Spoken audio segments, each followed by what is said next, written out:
Hello, I am Cameron Rose, and this is my final project for Christian perspectives on war and peace. And if I look down, it's because I've got my notes printed out. So let me start screen sharing, and then we can jump into my project.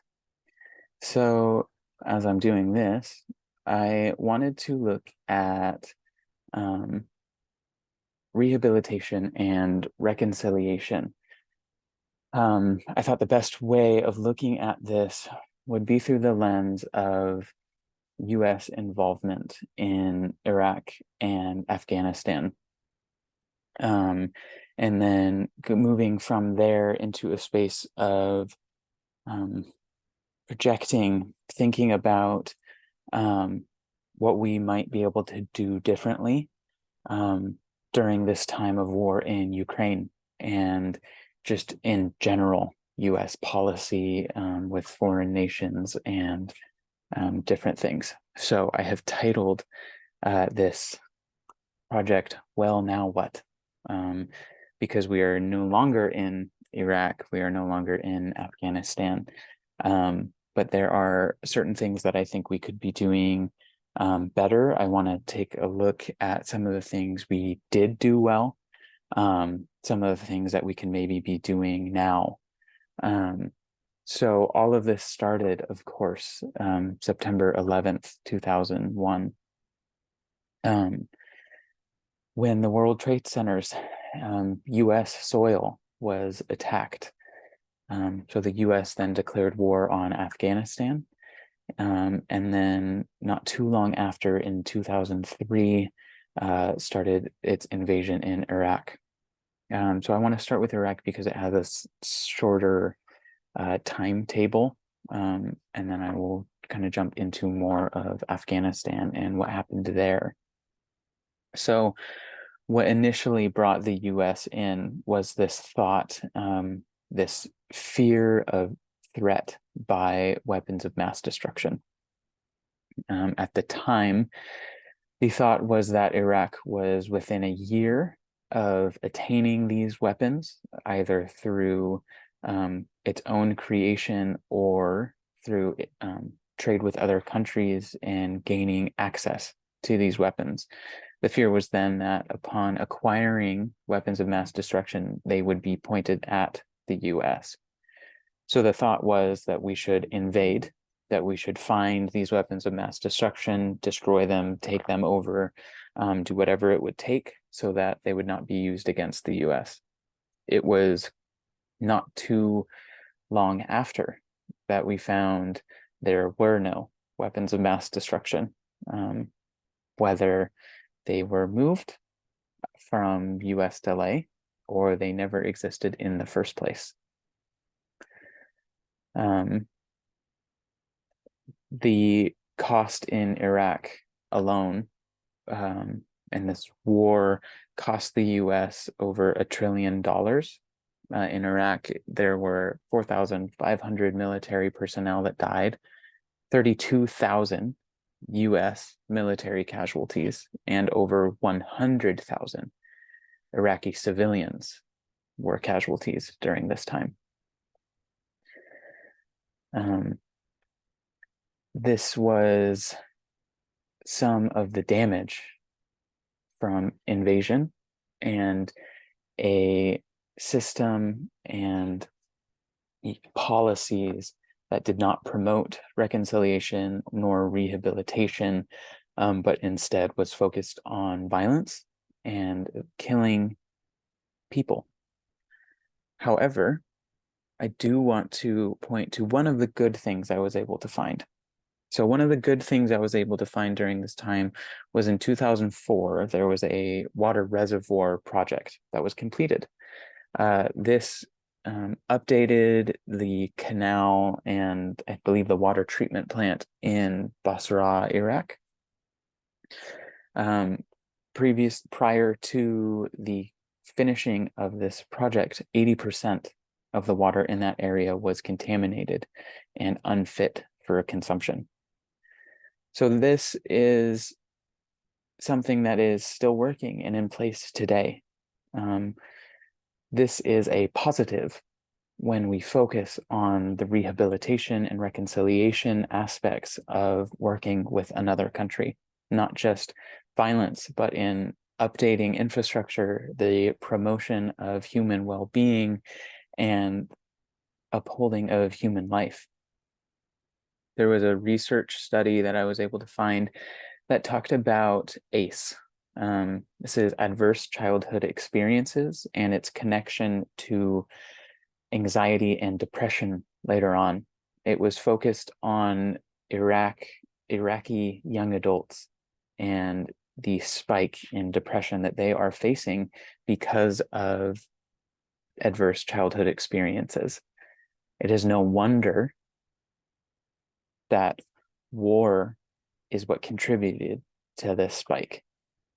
To have children living in a country being attacked, invaded, and with constant fighting all around you, it is no wonder that people are now faced with depression and with anxiety. This is one of the long-term effects of a war that is not only unjust, but just war in general. People having these mental health crises when human life is not the end all and the main goal of fighting. So in Afghanistan is a very similar story. There was not an emphasis, there was not a focus on building infrastructure. There was a goal to promote democracy, to promote civil liberty in this way. And I do want to not make light of the fact that there were 20 years of human life and gender equality being upheld. The urban centers, particularly Kabul, the capital city, became a metropolis. High rises were built, infrastructure was improved upon, and the greatest triumph was that women were experiencing freedom and given an education. The main difference that we can kind of peek to today under Taliban rule is that women are not able to receive an education past 6th grade. They're also not able to travel more than 48 miles. They can't get into a taxi, things like that. They can't get into a taxi or travel farther than 48 miles unless they have a male guardian. Women are treated as second-class citizens under this strict fundamentalist Islamic rule.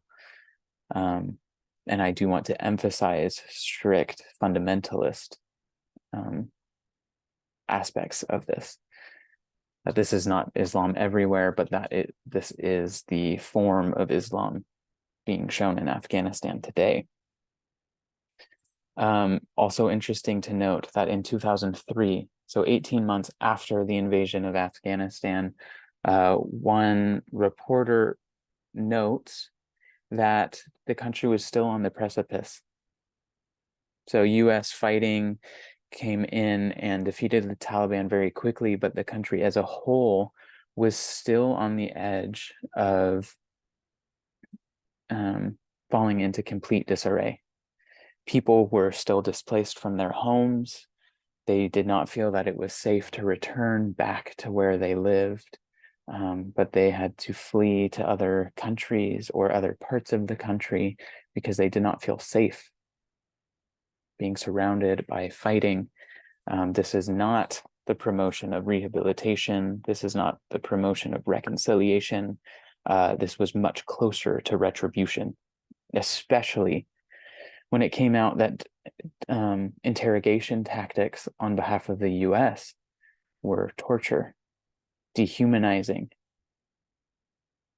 How embarrassing as a country that prides itself on being the moral high ground of the world was doing very similar things to what it said it was combating.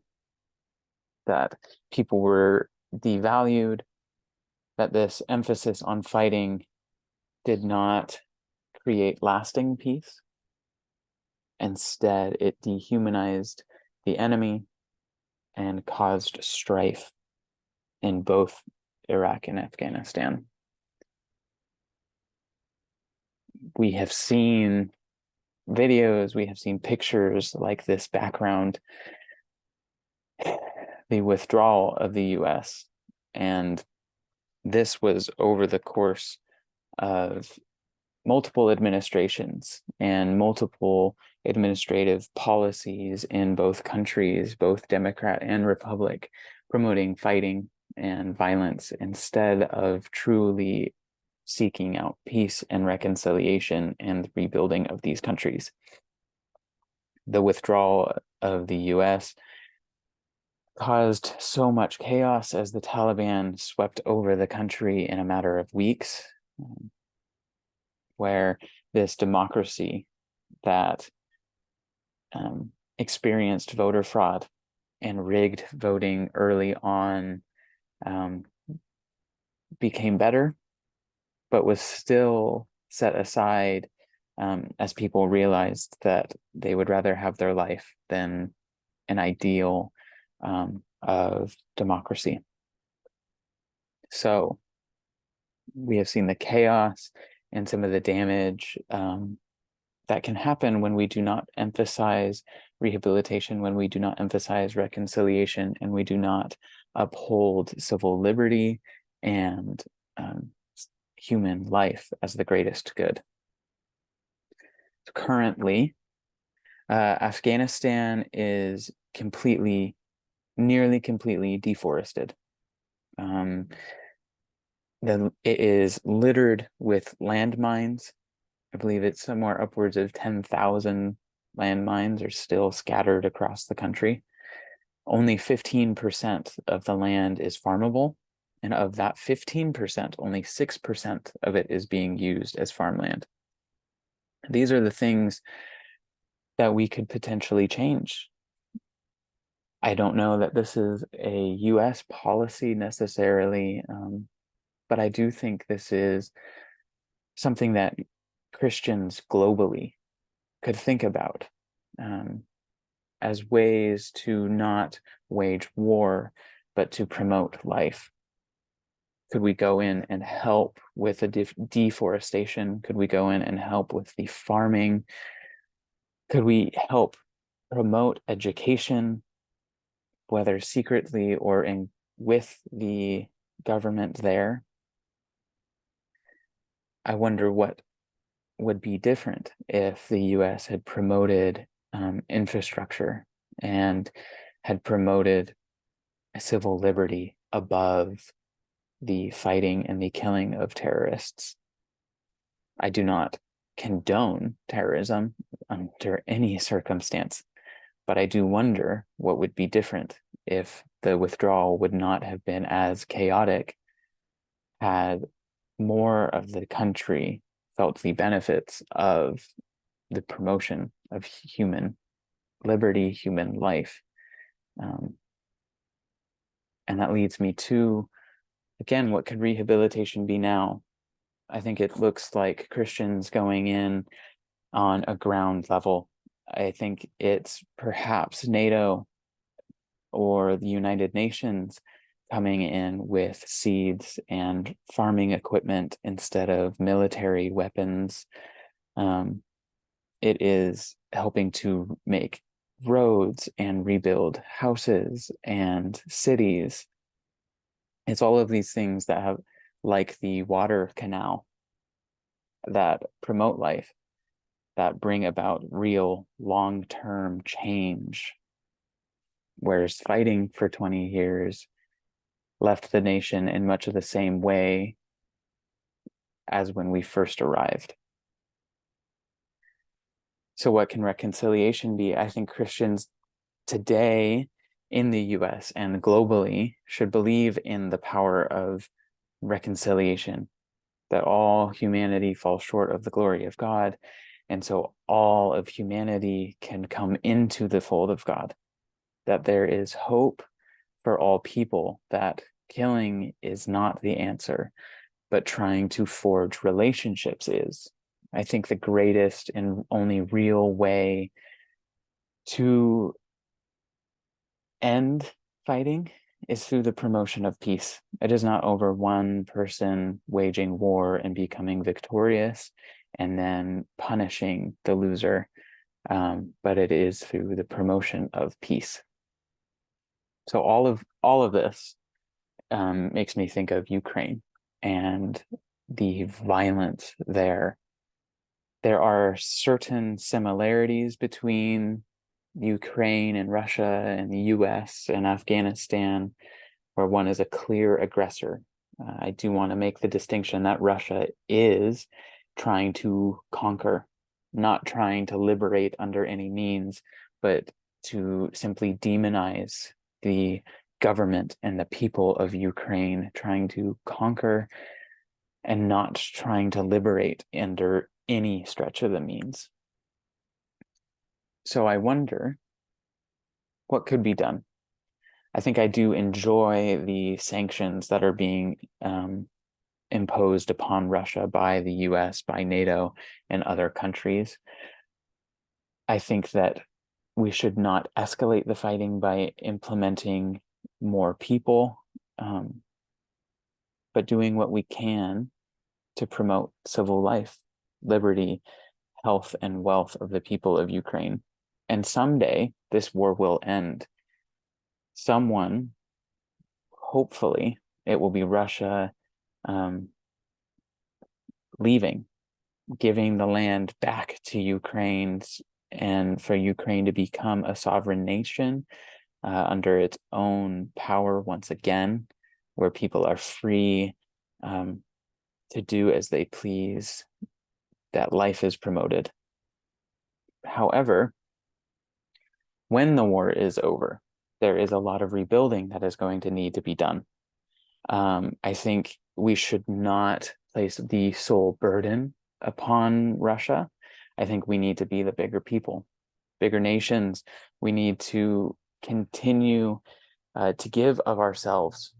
I think this means as Christians, it could be volunteering, Habitat for Humanity, going and promoting building projects that improve the infrastructure, not just restoring it to what it once was, but leaving the country better than we found it, to go in and promote the civil liberties of each individual person, to not do what we did in Iraq and Afghanistan, and to not repeat those same mistakes, but to try something different, even though this will cost money, to volunteer our time and our services and to give of our money to a place that needs it more than we do.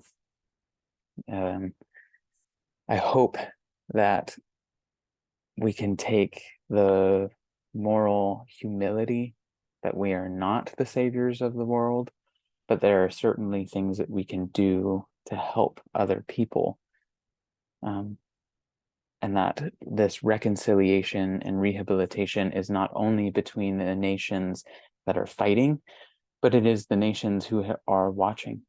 That there are things that we should be doing to try and broker peace. Whether or not Russia or Ukraine are willing to listen, there are things that we should, peace talks that we should be trying to enact, and to not give up on that, but to continue seeking that avenue, seeking the promotion of Ukraine as a sovereign nation, and to not demonize the enemy, not demonize any one country or any political party, but to work together, because that is what will last, is the infrastructure and the building up of people and the promotion of human life is what is really going to last, instead of policies of fighting that only lead to more violence. That is, here's some of my sources and the next page, and that is my project. So I am going to stop sharing now, and I'm going to end the video, but thank you so much for listening.